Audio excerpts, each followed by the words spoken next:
Hi, this is Juliet from Nyraju Skincare, and welcome. Today we're going to be talking with Ms. Shannon White, who is co-owner of Coco Belleza Wax Studios, and all of us understand the importance of hair removal. So she's going to do a demonstration today with underarm waxing, even though her specialty is the Brazilian wax.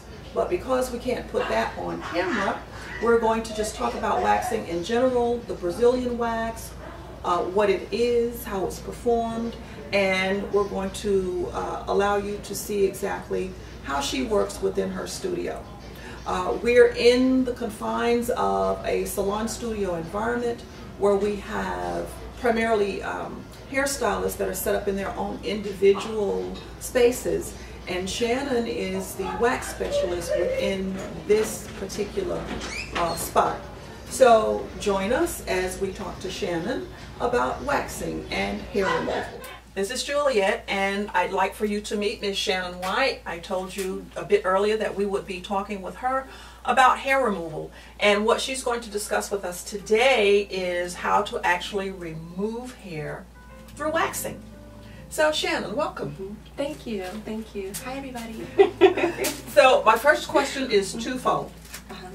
What is waxing, and what are the benefits of waxing in comparison to using a razor for shaving or the depilatory creams such as Nyraju to remove hair? Well, waxing is where you remove the hair by the root. Okay. Or the root. Okay. We know root. By the root. And, you just put the hot wax on the skin and pull it off, and that pulls the hair out by the root. Okay. Shaving is where you are shaving or cutting the hair off at the surface of the skin. Okay. So you're not actually pulling it out by the root. Okay. As you do with waxing. And the same with the cream depilatories. You're actually melting the hair off at the surface of the skin. So with waxing, we're actually going to the core, the hair follicle. Yes. The core of the follicle, removing it, so that in essence we'll not end up with ingrown hairs in those areas that can become very uncomfortable. Yes. If an ingrown hair should surface. Right. Meaning the private area, ladies. And by the way, Shannon is an environment, a boutique salon for waxing that caters to women only. Yes. And that's for a reason. She is a licensed esthetician, but more importantly, her specialty is Brazilian waxing. Now, what is Brazilian waxing? Question number one. What's the history of Brazilian waxing? Number two. And why would one choose Brazilian waxing over just a regular bikini wax? Okay. Well, Brazilian waxing is where all of the hair on the pubic area is removed. So basically, you put hot wax on the pubic area and you remove it front and back. So that includes the front area and the back between the cheeks. Okay. And the history of the Brazilian wax is actually hair removal has been around 3,000 to 5,000 years ago in Egypt. Interesting. And what they did back then, it was a form of pre-wedding ceremonies and religious ceremonies, where what the women did was they used a sugar-based wax to remove the hair in the pubic region. And you see sugar coming back as a solution to actually remove hair now. Yes, they do have a form of sugaring. It's called sugaring, but back then it was called smoothing. Okay. So what happened was the way that the Brazilian wax came about is, you know, in Brazil the women wear the small bikinis, and they're like dental floss. Right, right. And so the climate is hot, so that's where they would wear the small bikinis. And the J sisters, they're Brazilian, so they came over to America, to North America in New York, and they set up a spa, and that's where the Brazilian wax came from, because it was named after the J sisters, who happened to be Brazilian from Brazil. Okay. So they brought that concept and technique to America because they knew it worked in Brazil. Exactly. Okay. Exactly. Okay. And why would one choose a Brazilian wax over bikini wax? Well, the Brazilian wax is sexier. Okay. And because it does remove all of the hair, you tend to not have the odor Okay. And it's just smoother. You know, nowadays women don't want to be bothered with all of the hair in that area, especially in the hotter climates. So around the summertime, you see a lot of women that have never had a Brazilian before. They want to come in and they're willing to try it because they know they're going to go to the beach, you know, on summer vacation. And you don't have to worry about the hair peeking out on the side of the bikini.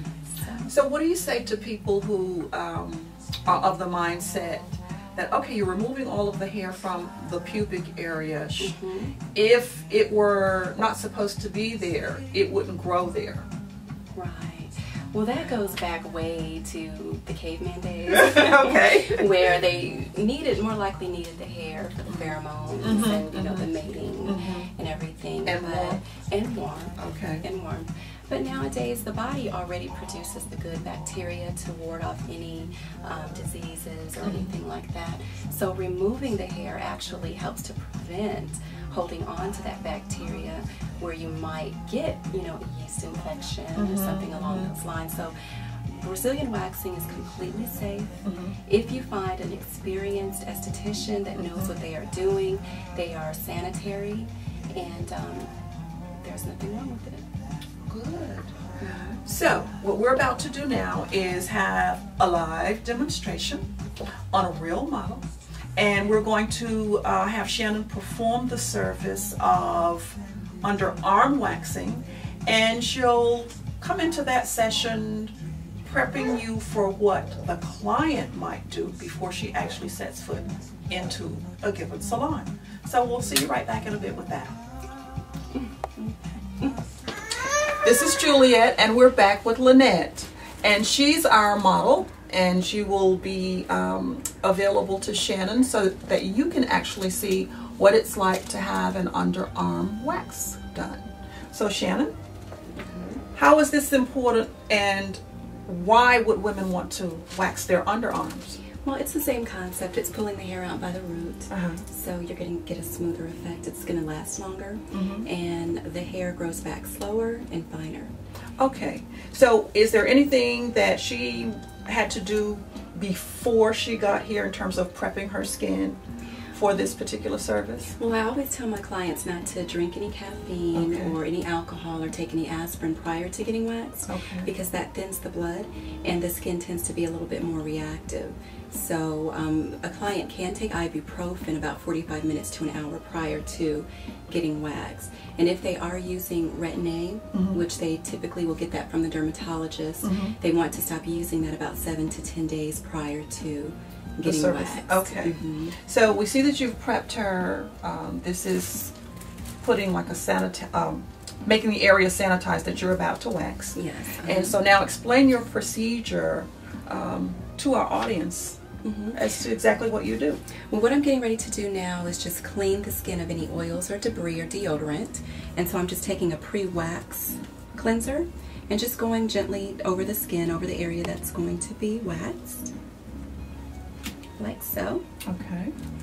And now what I'm going to do is I'm going to take the hard wax. I do use the hard wax on my underarm waxes as well as my Brazilian or bikini waxes. And this is what the wax looks like. It's pretty thick. Now you mentioned hard wax. As a professional, I know that there's hard wax and soft wax. What's the difference for the audience? Well, the hard wax does not require the cloth strips, so it tends to be less painful and hard on the skin because it's not pulling on the skin as opposed to the cloth when you put the wax down and then you're pressing the cloth into the skin or onto the skin. So with the hard wax, you just want to hold the area taut and you want to make sure it's thick enough. You want to smooth it over the area. Okay. And you want to make sure that the edges are thick and uniform because you want to make sure there's no wax residue left on the skin after. Okay. And so I just kind of make sure my edges are rounded off a bit. And with the hard wax, you have to let it set for a couple of seconds in order to let it solidify a little bit and pull off